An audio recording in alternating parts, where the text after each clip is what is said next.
The book of Esther starts with the introduction of Ahasuerus. Chapter 1, verses 1 to 2 state, "This happened in the days of Ahasuerus, the same Ahasuerus who ruled over 127 provinces from India to Ethiopia. In those days when King Ahasuerus sat on his royal throne in the citadel of Susa, this was the Apadna where he was throned, and this was his royal seat." The Persian Empire was at its peak when King Ahasuerus was on the throne. There were 23 vassal states and tribes paying taxes to him. Among the tributes were rare birds and animals, gold and silver jewelry, and precious vessels, among many other numerous things.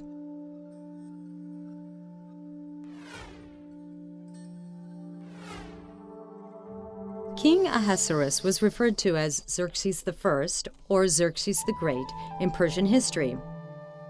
He was the 5th king of the Achaemenid Empire, and he reigned for 21 years. Herodotus, a Greek historian, described Ahasuerus as a tyrant who was cruel, capricious, impulsive, and indulgent in sensual passions. Esther chapter 1, verses 3 to 5, says this about King Ahasuerus. "In the 3rd year of his reign, he gave a banquet for all his officials and ministers. The army of Persia and Media and the nobles and governors of the provinces were present, while he displayed the great wealth of his kingdom and the splendor and pomp of his majesty for many days, 180 days in all. When these days were completed, the king gave for all the people present in the citadel of Susa, both great and small, a banquet lasting for 7 days in the court of the garden of the king's palace." King Ahasuerus had a huge banquet in his palace in Susa, which lasted for half a year. The purpose of the festival was to celebrate the completion of the palace. As mentioned earlier, the building of the palace started by his father, King Darius. In 483 BC, the magnificent palace was finally completed 3 years after Ahasuerus became king. From the site where the throne hall of Susa Palace used to stand, a clay tablet was excavated. It was the foundation charter of the palace of Darius I at Susa. This epigraph was in ancient Persian, describing in detail that Darius I used gold from Sardis and Bactria, silver from Egypt, ivory from Ethiopia, and cedar from Lebanon, and so on, to build the palace in Susa. The Apadina Palace was a grand colonnade-style construction. Archaeological findings show that the Apadina was a square, with each side 109 meters long, which was supported by 36 white onyx columns of 22 meters high. The porches on the east, north, and west sides were also built with 12 granite columns of 17 meters high.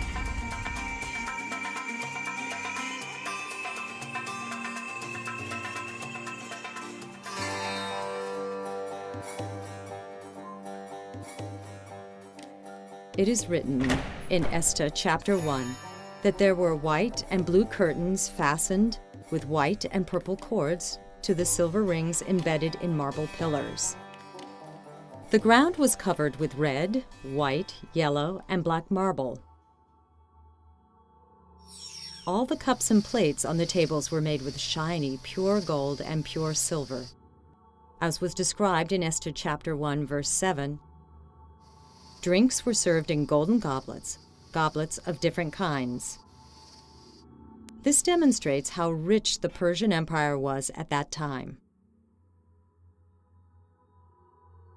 Historians' research confirms that Greece was on the rise during that time, and King Ahasuerus was feeling the threat to the Persian Empire from the powerful Greeks. His father, King Darius, went on an expedition to Greece in 490 BC, but was defeated near Athens in the plain of Marathon.